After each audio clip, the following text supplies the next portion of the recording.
자, 우리 하나님의 말씀은 구약성경 다니엘서 500 구약성경 다니엘 성경이 넘어갔네.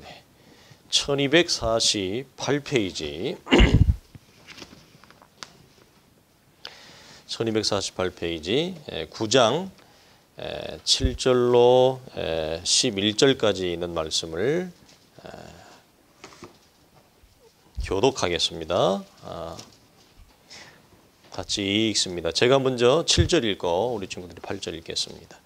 주여, 공의는 주께로 돌아가고 수치는 우리 얼굴로 돌아옴이 오늘과 같아서 유다 사람들과 예루살렘 거민들과 이스라엘 가까운 곳에 있는 자들이나 먼 곳에 있는 자들이 다 주께서 쫓아내신 각국에서 수치를 당하였사오니 이는 그들이 주께 죄를 범하였음이니이다.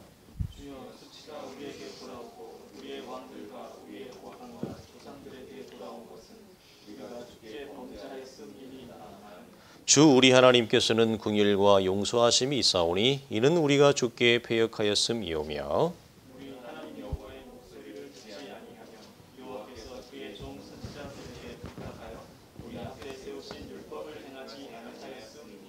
같이 봅니다. 온 이스라엘이 주의 율법을 범하고 치우쳐 가서 주의 목소리를 듣지 아니하였으므로 이 저주가 우리에게 내렸으되 곧 하나님의 종 모세의 율법에 기록된 맹세대로 되었사오니 이는 우리가 주께 범죄하였음이니이다. 아멘. 감사합니다. 우리 좌우성도 인사할까요? 반갑습니다. 한 주간도 분주하게 바쁘게 지내셨죠? 자, 우리 지난주에 위로부터 주어지는 은혜, 그리고 우리가 구원에 이르게 하는 신앙적 고백에 이르는 그 순간까지도 사실은 하나님의 은혜가 우리의 삶에 임하지 아니하면 우리가 구원에 이르는 신앙 고백을 할 수 없음을, 그래서 이 구원에 이르는 신앙의 고백에 이르기까지 어떤 그 과정, 그 다음에 그 순간 결정과 선택의 문제에 있어서 우리가 아는 대로 이 교회 인류 역사에 이 양자의 대산맥이 존재합니다. 그건 뭐냐면 인간의 주권과 인간의 선택과 의지를 굉장히 중요시 여기는 주권적인 선택과 결정의 라인하고, 또 하나는 전적인 하나님의 은혜와 주권을 강조하는 이 양자가 이 교회 역사 속에 항상 공존해 왔고, 이 양자의 혼동과 혼란이 커요. 그래서 우리는 이 부분을 성경적으로 볼 때 우리는 죄와 허물로 말미암아 하나님에 대하여 철저히 죽어 있고, 우리는 이 땅에 태어날 때부터 하나님에 대하여 죽어서 태어나기 때문에, 죄인으로 태어나기 때문에 하나님이 누구신지, 그리고 하나님의 은혜가 무엇인지, 하나님이 우리의 삶에 어떻게 역사하시고 간섭하시는지, 이런 것들에 대해서 사실 사람은 전혀 관심이 없다.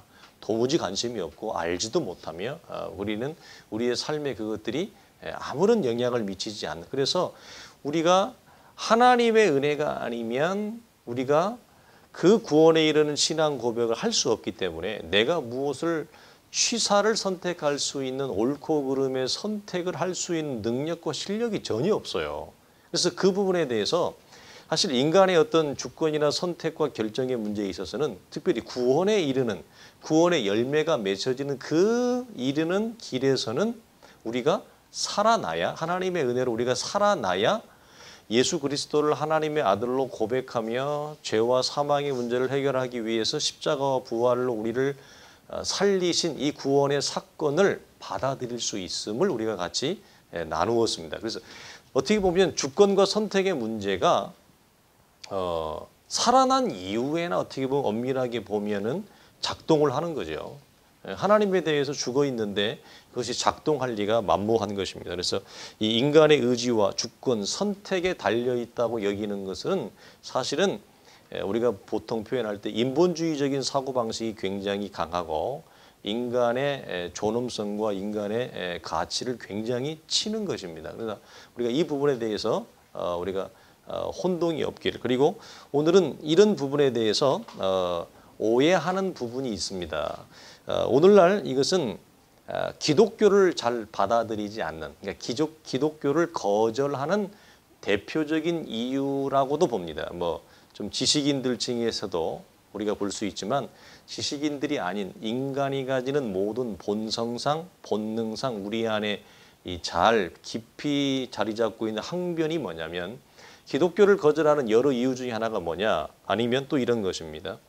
하나님의 은혜를 경험했다고 하고 교회 안에 있지만 하나님의 말씀과 복음의 말씀을 깊이 받아들이지 못하고 늘 이렇게 얇은 물가에서 신앙생활을 하는, 그러니까 이런 거죠. 그걸 뭐 이렇게 반듯한 신앙생활이라고 말을 할 수는 없고, 그렇다고 교회를 온전히 배척하고 있는 것도 아니고 교회를 걸쳐는 있는데, 교회는 걸쳐는 있는데 말씀의 온전한 통치를 받아서 살아가지 못하는 얇은 물가에 있는 사람들도 이 부류에 해당되어집니다. 그게 뭐냐면 왜 기독교는 하나님의 은혜를 받을 만한 가치가 사람에게 그렇게 있지 않다고 얘기하는 것이냐, 왜 그 부분을 인정하지 않느냐라고 하는 부분에 대한 이 본성상 이 저항입니다. 무슨 말이냐면 사람은 자기를 인정해주고 자기를 이렇게 값을 매겨주고 자기에게 이렇게 받들어주고 높여줄 때 사람은 인간의 자존감과 자긍심이 이렇게 커지게 마련인데, 기독교의 진리들은, 기독교적인 가르침들은 그렇지 않더라는 거죠. 다른 여타의 종교들은 그렇지 않습니다. 네가 얼만큼 수행을 하느냐에 따라서, 네가 얼만큼 의지를 동원하느냐에 따라서 그 인간이 가지는 종교적인 어떤 이 업적이나 성취가 달라지는데, 기독교는 그런 부분 또한 인정하지 않고 오직 하나님의 은혜와 주권을 굉장히 중요시하게 여기기 때문에 이것은 반면에 인간의 존엄성과 가치를 상대적으로 너무 심각하게 훼손시킨다는 것입니다. 인간의 가치를 별로 인정하지 않는다는 거죠. 이것이 배웠든지 배우지 못했든지 사람이라면 우리 안에 이 뱃속 밑에 있는 저항이에요. 싫다 이거예요. 하나님이라는 분이. 그리고 뭐 있는지 없는지도 모르겠지만 어쨌든 기독교적인 가르침을 내가 받아들이기가 어렵다. 그리고 뿐만 아니라 기독교는 또 하나 뭘 우리에게 자꾸 강조해요? 하나님의 은혜를 이렇게 크게 여기고 하나님의 선하심과 의로움을 얘기하면서 인간의 죄인의식, 하나님 앞에 인간이 그렇게 철저히 죄인이라고 하는 것을 엄청나게 강조하는 거예요. 그러니까 이것 또한 다 우리가 가지는 어떤 인간의 어떤 기호에는, 인간이 가지는 본성상의 기호에는 다 마음에 들어요, 안 들어요? 다 마음에 안 들어요. 하나도 안 들어요. 아니 누가 나를 당신 참 멋있게 살아요.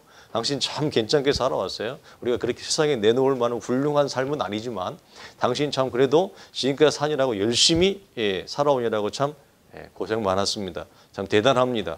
이렇게 우리가 인정해 줘야 되는데 그런 게 아니에요.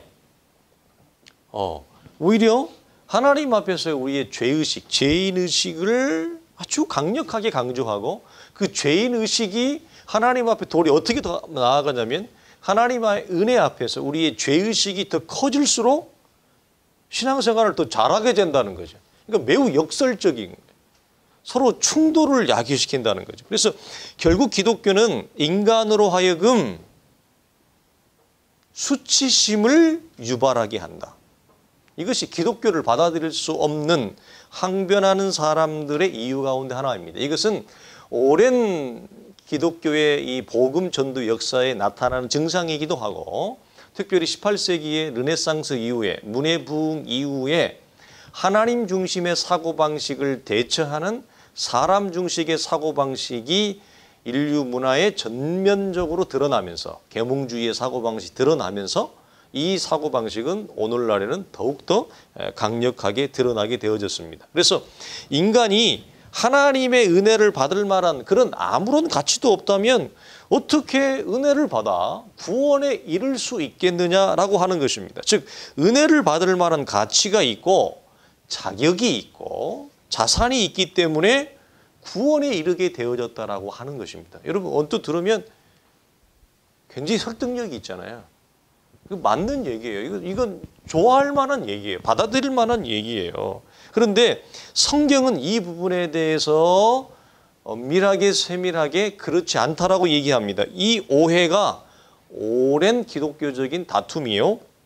그리고 우리의 본성 속에도 있습니다. 심지어 저 또한도 하나님의 말씀을 잘 세세하게 모를 때는 하나님의 은혜로 구원을 받고 신앙을 고백하며 하나님이 너무 좋고 하나님을 위해서 살아가는 게 너무 좋았던 그런 20대의 시절에도 제 안에 어떤 내 안에 본성 안에 있는 깊은 어떤 저항이 있었냐면 내가 구원을 받은 것은 그래 내가 죄인인 거 하나님의 은혜로 알게 됐어요. 제가 죄인인 거 알았어요.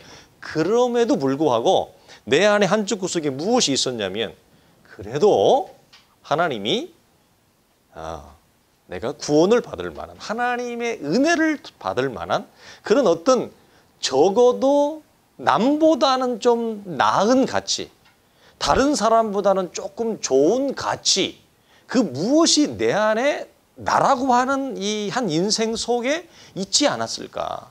그래서 하나님이 그것을 보시고 너는 내가 은혜를 줄 만하다.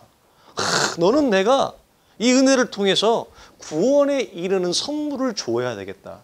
이런 사실 20대까지. 이게 한쪽에 한 야구공만한 사이즈로 말이죠. 이 한쪽에 계속 있었어요. 근데 말은 뭐라고 해요?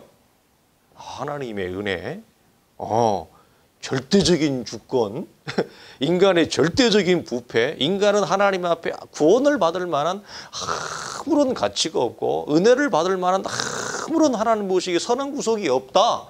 이렇게 얘기하면서도 내 안에 어떤 가지는 이 인간의 본성 안에 가지는 작은 규모라 할지라도 드러나는 항변이 뭐냐.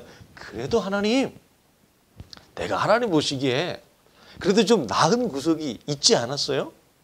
하나님 보시기에 내가 좀 그래도 하나님 마음에 드는 의로운 구석이 있지 않았겠어요? 그러니 하나님이 나를 찾아오셔서 나에게 은혜를 베푸시고 구원을 받게 하지 않았겠느냐. 이게 솔직히 제 안에 있었어요. 이게 제 고백인데 여러분은 어떠세요? 여러분은 그런 게 전혀 없었죠? 그냥 나는 앞을 봐도 뒤를 봐도 위를 봐도 아래를 봐도 그냥 액면 그대로 그냥 액면가 그대로 나는 온전히 하나님 죄인입니다. 나는 하나님의 은혜를 받을 만한 아무런 가치도 없었고 이게 온전히 항복이 되고 아무런 항변이 없고 맞습니다 하나님. 그러셨죠? 아니요.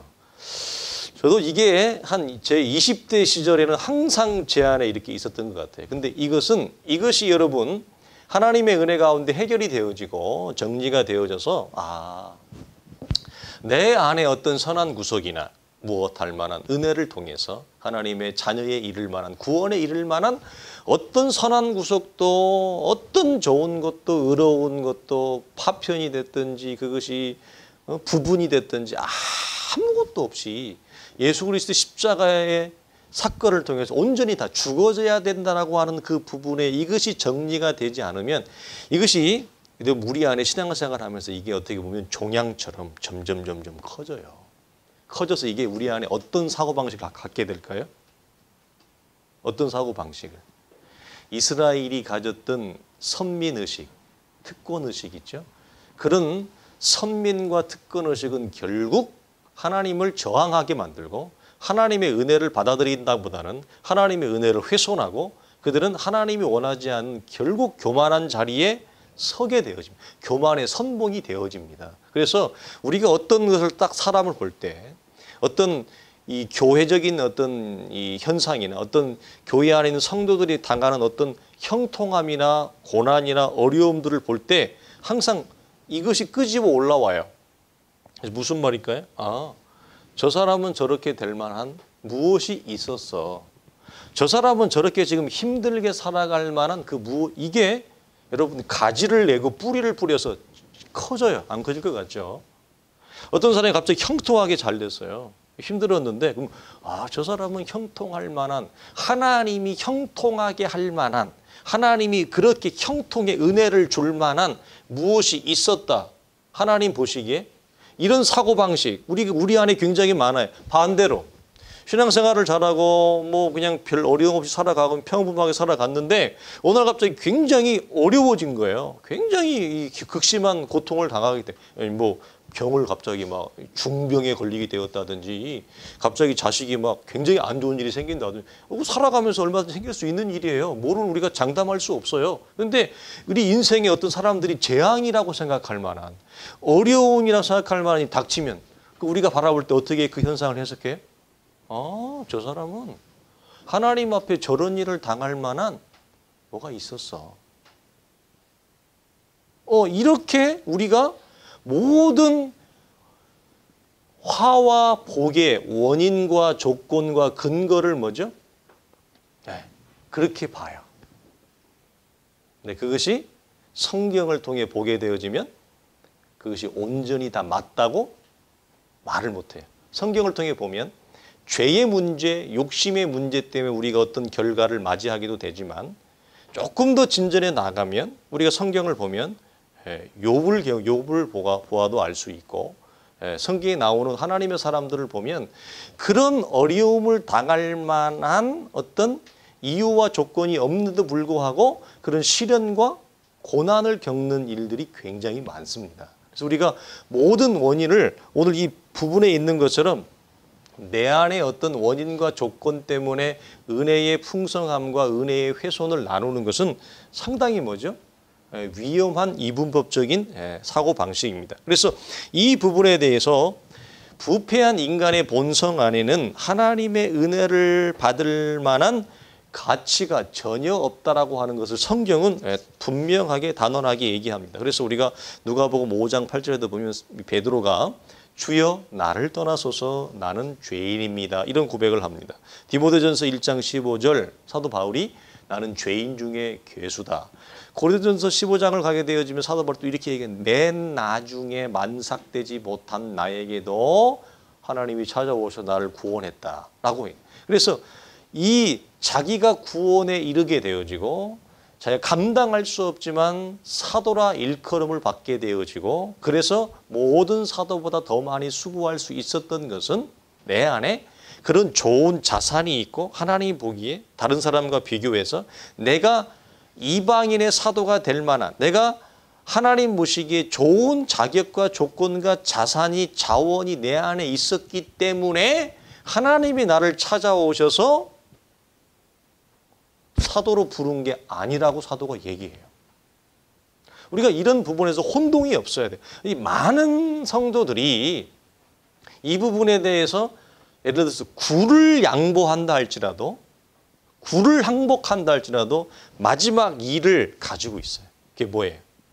그래도 내 안에 은혜를 받을 만한 선한 구석 그런 가치가 자원이 있었기 때문에 하나님이 그래도 나를 이렇게 큰 교회에 직분으로 세우시고 장로님으로 세우시고 목사님으로 세웠다 이런 생각을 해요. 우리가 나눴지만 레위기를 보고 출애굽기를 보게 되어지면 하나님이 최초의 공식적인 대제사장인 아론을 세울 때 아론은 대제사장으로 위임받을 아무런 자격과 조건이 없었어요. 그리고 나누었죠. 아론이 잘한 게 뭐가 있어요? 모세가 하나님의 말씀을 계명을 받으러 올라갔을 때 아론이 뭐 했어요? 영모의 선동자예요. 쉽게 얘기하면 모세가 자리를 비운 사이에 모세의 역할을 보조해 줘야 되는데 보조해 주기는커녕 하나님 앞에 이 이스라엘이 영적인 반란을 끼우는데 선동자예요. 선동자.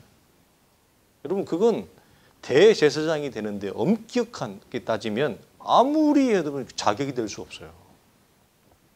근데 그래서 하나님이 어떤 은혜를 줄 때도 마찬가지예요.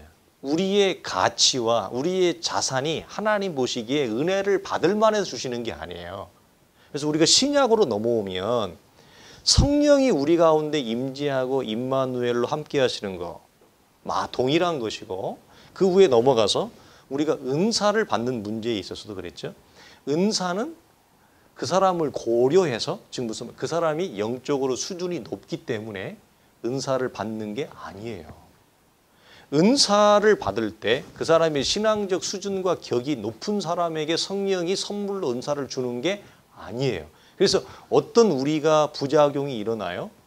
아, 은사를 저렇게 많이 받았는데 저 사람의 삶이 전혀 다른 삶을 보이죠. 그럴 때 우리가 갖는 혼동이 뭐예요? 은혜를 저렇게 많이 받고 은사를 많이 받았다는데 저 사람은 왜 저래? 은혜를 받을 만한 가치와 수준의 격이 그런 은사를 받을 만한 가치와 격이 많아서 은사와 은혜를 받은 게 아니기 때문에 그래요. 하나님이 자격과 조건을 따져서 구원을 베풀거나 은혜를 주지 않아요. 너는 은사를 받을 만한 이 정도 수준이 되기 때문에 하나님이 너는 이런 은사를 내가 준다. 그런 말씀이 없어요. 네. 그냥 하나님의 주권적인 은혜와 호의 가운데 기쁘신 뜻 가운데 우리는 아무런 은혜를 받을 만한 자격과 조건이 없는데 하나님이 그의 임의대로 주시는 거예요. 이 부분에 대해서 우리가 혼동하지 말아야 된다. 그러니까 지난주에 나누었던 에베소서 2장에 보게 되어지면 우리가 잘 아는 말씀 나오잖아요. 2장 2절 3절 보면 이런 말 나와요. 본질상 진노의 자녀이었다 너희는. 이런 표현 우리가 너무 잘 기억하잖아요.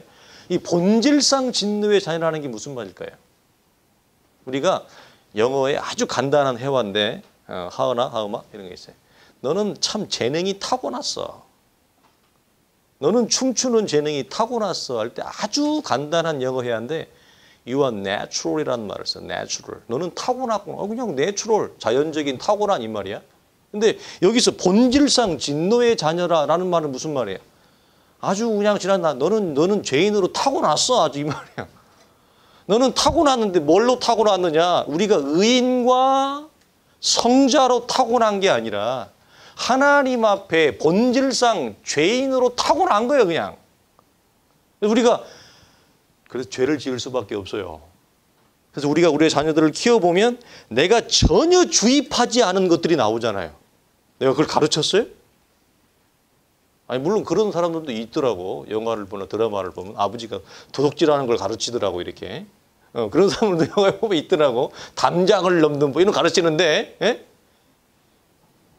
우리가 우리의 자녀들에게 죄악을 가르치지 않아요. 그걸 내가 주입했어요, 교육에서? 아니요. 그냥 타고난 거예요, 죄인으로.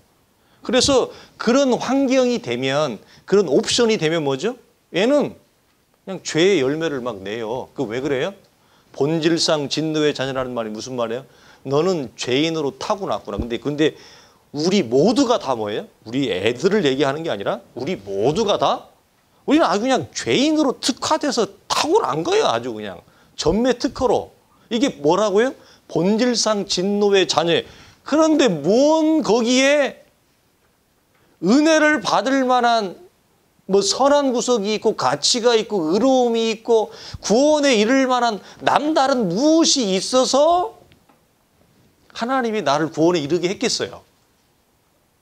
그러니까 이 짧은 이 단어지만 정리하셔야 돼요.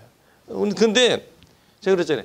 제가 한 20대 때 주님 만나고 거의 한 10년 동안 내 안에 이 강력한 저항하는 사고방식이 뭐냐.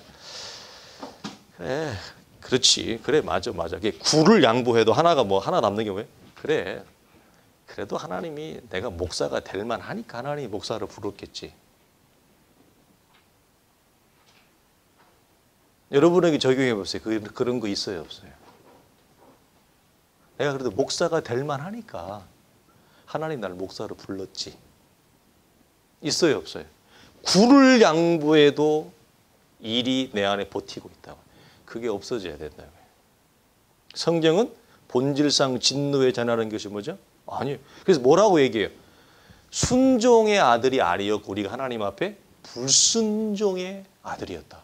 이렇게 에베소서 얘기합니다. 로마서 5장으로 가면 우리가 잘 아는 말씀, 인간이 하나님의 은혜를 받을 자격이 없었던 상태에 대해서 뭐라고 얘기해요?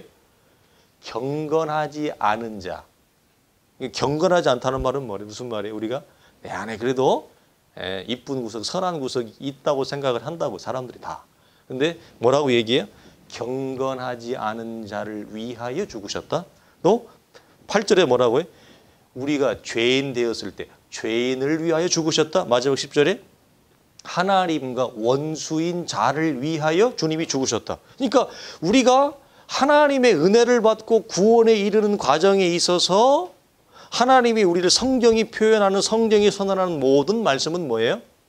우리 안에 은혜나 구원에 이를 수 있는 어떤 하나님 보시기에 선한 구석이 있어서 우리가 은혜를 받고 구원을 받았다라고 하는 것은 뭐죠? 단 한 군데도 없어요.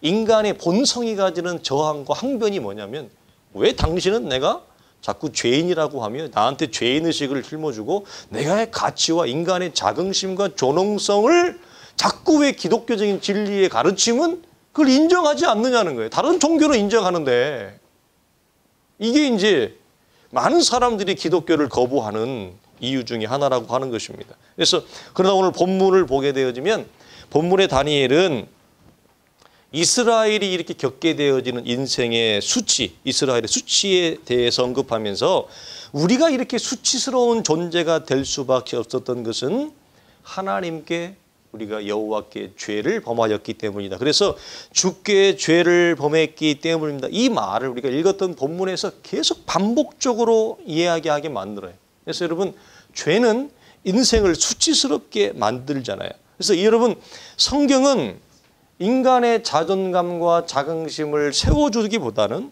이런 말씀을 통해서 뭐죠? 인간의 자존감을 철저히 그냥 부서뜨려요. 그래서 사실 그래서 우리가 우리 오늘 설교의 초점이 기독교를 항변하는, 기독교를 받아들이지 않는 사람들에 대한 우리가 일반적인 우리가 나눔이기도 하지만 이것은 교회 안에 들어와서 우리가 나누었죠. 초반에. 예. 교회를 떠나지는 않지만 신앙의 깊은 물가로, 말씀의 깊은 물가로 들어오지 못하고 그냥 이렇게 걸쳐 있는 사람들이 가지는 또 항변이 뭐죠? 이 항변이에요. 왜 자꾸 특별히 이제 제가 밑에서 그 한국에 그 뭐죠? 국제 교사로 왔다가 우리 섬기는 교회 자매랑 결혼을 한 친구가 있어요. 아주 애가 핸섬하고 잘생겼어. 나보다 한 10배 잘생긴 것 같아. 진짜 보면 진짜 애가 비율도 남자인데 이름도 멋져. 이름도 성자의 이름을 그 부모님이 지어준 거야. 근데 원래 이 아이는 영국 아이인데 또 아버지가 또 의사야. 영국에서도 똑똑한, 가문이 있는 집안이지. 똑똑한.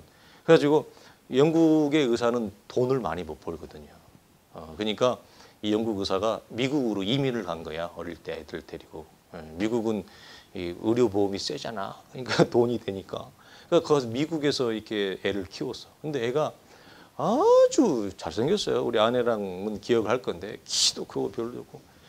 결혼식 할 때 이 들어가는 신발을, 구두를 신고 가야 되는데 한국의 구두 사이즈가 맞는 게 없어가지고 미국에서 공수해 왔잖아. 발이 얼마나 큰지. 근데 이제 결혼식이니까 이 친척들이 이제 본 친척들은 영국에 아직 다 있는 거예요. 그 영국에서, 스코틀랜드에서, 에딘버러에서 세상에 비행기 타고 자기 아버지는 미국에서 가기 딸하고 여동생이라고, 여동생도 이쁘더라고. 유전자가 우월해. 가지고 탁 와가지고 하는데 그래도 이제 영어로 설교를 해야 되잖아. 그래서 이제 그 대도 않는 영어를 가지고 내가 떠벅떠벅하면서 영어로 예식을 했어. 영어 설교를 했어. 설교는 또 내가 준비했지. 다 끝나니까 역시 영국 사람들 수준이 있어. 끝나니까 나보고 탁 와가지고 그중에 한 남자분이 스코틀랜드 사람인데, 당신은 장로교회 목사이죠. 다 설교를 듣고 이 사람이 장로교 목사인지 아닌지를 분별할 수 있어. 처음 들었는데. 그죠? 기독교 국가가 가지고 있는 어떤 저력이죠. 근데 내가 그분 볼 때는 신앙생활을 모르겠어. 근데 분별을 해. 그러니까 특별히 장로교적인 설교는 어떤 이 바탕이 있어요? 이런 내용이 굉장히 설교의 밑바닥에 깔려 있어요.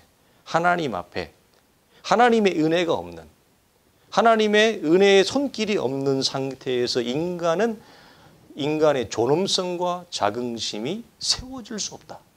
오직 하나님의 은혜 안에서, 하나님의 구원의 역사 안에 있을 때만 인간은 인간으로서의 가장 존엄한 가치를 가지고 자긍심을 가지며 그 인생은 행복할 수 있다. 하나님의 은혜가 없이는 인생은 그 무엇으로 스스로 해낼 수 없다. 이런 것들이 밑바닥에 장로교의 가르침이 가장 이게 강력해요. 그러니까 사람들이 뭐죠? 더군다나 이제 교회도 별로 좋아하지 않지만 그중에서 장로교 설교를 요즘 좀 똑똑하다고 하는 사람들은 뭐죠? 되게 고리타분하다. 설교가 어떻게 저렇게 그냥 재미가 없고 윤기가 없고 그냥 말씀만 저렇게 할까? 우리 받아들이고 싶지 않는 그런 게 사실 우리 이 설교 밑바닥에 있습니다. 그래서 하나님을 떠난 인생은 인생 본연의 가치와 자긍심과 행복을 만들 수도 없고 찾을 수도 없다. 그래서 오직 하나님의 은혜 안에 있을 때만 그리고 하나님의 구원의 자리, 구원의 영광 속에 있을 때만 인생은 뭐죠? 인생으로서의 가장 아름다운 가치와 인간의 존엄성을 추구하며 드러내며 그렇게 아름다운 삶을 펼칠 수 있다. 이게 이제 성경이 주는 것이죠. 그래서 우리가 하나님의 은혜 없이 우리가 자꾸 이런 항변을 하려고 하는 거 우리가 정리하시고 우리가 무엇을 이루어 보고 우리가 달려갑니다. 또 우리가 인생에 채워지지 않은 인생의 어떤 갈증이 있습니다. 그걸 채우려고 하고 인생이 찾아가고 달려가지만 우리가 경험하는 것은 뭐냐면 인생의 욕망과 욕심을 경험하고 그 인생의 욕심과 욕망 뒤에 자리 잡고 있는 것은 뭐냐면 사실은 공허와 허무예요. 그래서 우리가 무엇을 세우려고 열심히 세웁니다. 우리가 무엇을 찾으려고 열심히 달려갑니다. 뭐 열심히 두드리죠. 아침부터 밤까지. 그러나 우리가 그 와중에 경험하는 건 뭐예요? 우리가 이런 하나님의 은혜에 대한 온전한 항복이 우리 속에 주어지지 않으면 뭐죠? 우리가 경험하는 것은 내 수고로움밖에 없어요. 내 욕심에 근거한 내 수고로움. 그렇지만 내 수고로 무엇이 세워지지 않는다는 것을 경험하잖아요. 그래서 우리가 뭘 경험해요?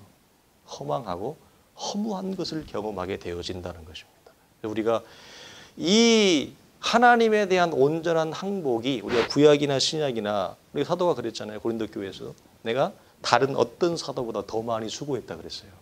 우리가 사도 바울이 그 고백하는 다 압니다. 더 많이 굶었고 더 많이 매를 맞았고 더 많이 고난을 받았습니다. 사도 바울이. 근데 사도 바울이 그걸 뭐라고 얘기해요? 내가 너희보다 잘났기 때문이다. 심지어 부정적인 단어지만 부정적인 표현이지만 내가 너희들보다 더 많이 수고할 수 있었던 것은 내가 너희와는 다른 내 안에 어떤 옳고 선한 구석이 그렇게 할 만한 좋은 자원이 그런 재료가 있었기 때문에 베드로 내가 너보다 내가 나은 거야. 네가 처음 부름 받아서 네가 수석이 되었지만 나는 말재로 부름 받았지만 내가 너보다 나은 거야. 이런 표현이 없어요. 심지어 자기가 매를 더 많이 맞은 것도 더 많이 고난을 당한 것도 자기가 잘나서 그런 게 아니라 내 수고 때문에 그런 게 아니라 하나님의 은혜였다고 고백을 한다고요. 우리가 어떻게 우리가 이해를 해야 돼요? 그래서 나의 나된 것은 오직 하나님의 은혜로다. 이게 무엇이에요? 우리가 은혜를 항변하는 자들은 이 하나님의 은혜를 저항하는데 무엇에 반해서 내 안에 은혜를 받을 만한 선하고 옳고 그런 가치가 있다고 끝까지 놓지 못하고 이걸 붙들고 있는 자들의 그런 항변이 내 안에 있는 한 뭐죠? 우리는 하나님의 은혜에 대해서 사도 바울이 고백했던 고백이 여러분 이해가 될까요? 우리가 예전에 많이 나눴습니다. 신명기에 가면 이스라엘이 하나님 말씀했죠. 너희가 그 땅에 들어가면 너희 손으로 너희가 짓지 아니한 것들을 받고 누리고 너희가 풍성해질 거라고 얘기해요. 그때 뭐라고 얘기해요? 이 모든 것들이 우리의 수고로움을 통해서 우리의 손을 통해서 우리에게 왔다고 말할까? 내가 심히 두려워하노라. 너희는 하나님의 은혜를 잊지 말라. 하나님의 은혜를 잊지 말라. 이걸 뭐죠? 놓치는 거예요. 그래서 우리가 사실은 이 작은 항변이죠. 제 안에 있었던, 이건 다른 사람이 아니라 제 안에 있었던 작은 항변이 성경적으로 소화가 되고 이해가 되고 정리가 되지 않고 선명해지지 않는 한 뭐죠? 우리가 어떤 형통의 자리에 올라가면 이야, 내가 남보다 형통할 수 있었던 것은 말이지 내 안에 이렇고 이렇게 좋은 것들이 많았어. 나는 무슨 말일까요? 나는 이렇게 살만해. 나는 이렇게 떵떵거리고, 나는 이렇게 호의호식하고, 나는 이렇게 특권을 누리고, 나는 이렇게 힘을 주고, 나는 이렇게 살만해. 근데 저 밑에 있는 쟤네들은 나랑 달라. 부류가 달라. 그래서 굉장히 교만한, 저렇게 어렵게 사는 인생들은 그렇게 살아도 돼. 왜? 쟤네들은 나하고 달라. 어떻게 달라? 하등하다는 거죠. 자기는 굉장히 영적으로 우월하고, 그래서 그렇게 사는 것에 대해서 자기는 당연히 여기고, 어렵게 사는 것, 삶에 대해서도 그들은 뭐죠? 당연히 여기고, 그들에 대해서 긍휼이나 사랑이나 도와줄 선한 마음 갖지를 않습니다. 왜? 쟤네는 쟤들 뿌린 대로 사는 거야. 이게 여러분, 이게 신앙인의 모습은 아니잖아요. 이게 여러분 교회 안에 있다 할지라도 여러분 얼마든지 교회 안에 이런 잘못된 영적 사고방식을 가지고 있는 사람들이 적지 않습니다. 적지 않습니다, 여러분. 네. 우리가 그래서 이런 것들을 우리가 잘 정리를 하시고, 그래서 성경은 우리가 구원의 은혜를 받을 만한 가치가 있기 때문에 우리를 건지셨다고 말씀하지 않는다. 모든 사람이 구원을 받을 만한 본질적인 가치를 지녔다면 모든 사람이 구원을 받아야 마땅합니다. 현실은 그렇지 않습니다. 그런데 우리가 가지는 것은 뭐예요? 마지막으로 왜 하나님이 구원을 받을 만한 자격이 없는 나 같은 죄인에게 이 은혜를 베푸시고 하나님을 알게 하셨는지 인생으로서는 다 풀 수 없는 하나님의 은혜요 신비인 것입니다. 우리가 확인하는 것은 뭐죠? 우리는 이 은혜를 이미 받았고 이 은혜 안에 이미 들어선 자들입니다. 우리가 가지는 항변은 뭐예요? 영적 항변은 뭐죠? 왜 하나님 나 같은 걸 구원했습니까? 이 하나님의 은혜를 앞에 우리가 감사하며 나도 나 같은 것을 왜 하나님이 구원했는지 모를 정도로 내가 답답하잖아요. 그런 나를 하나님 앞에 뭐죠? 하나님의 은혜를 찬송하고 감사하며 하나님의 구원의 은혜 가운데 허락되는 은혜 안에서 뭐죠? 충만하고 그 은혜를 누려가는 게 중요합니다. 우리는. 그래서 우리 사랑하는 성도들이 은혜의 온전한 우리 모두가 항변이 아니라 온전한 항복을 하고 저항이 아니라 하나님 앞에 온전한 뭐죠? 항복을 해서 우리가 하나님의 은혜 가운데 이 은혜를 충분히 늘어갈 수 있기를 주님의 이름으로 간절히 축원합니다. 기도하겠습니다. 하나님 감사합니다. 하나님의 말씀이 우리의 삶에 온전하게 하나님 씨를 내려지고 열매가 맺기를 원합니다. 하나님, 우리는 인생으로서 다 이해할 수 없습니다. 아버지의 말씀과 아버지의 일하심과 아버지의 역사하심이 다 하나님 헤아려지지 않습니다. 그러나 우리가 분명히 확인하는 것은 하나님의 은혜 안에 있고 하나님의 그 크신 은혜가 나를 구원했고 하나님을 알게 하시며 그 하나님을 노래하며 찬송하며 감사하며 예배케 한다는 것입니다. 주여, 이 은혜 안에서 우리는 감사하며 하나님의 은혜의 선명함 가운데 날마다 나아가는 살아가는 은혜를 사모하는 자들이 되게 하여 주시옵소서. 우리 주 예수님의 이름으로 기도하옵나이다. 아멘.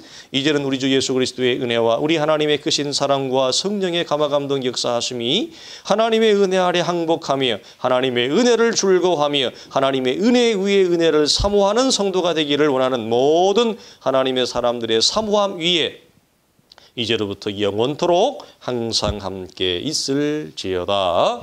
아멘.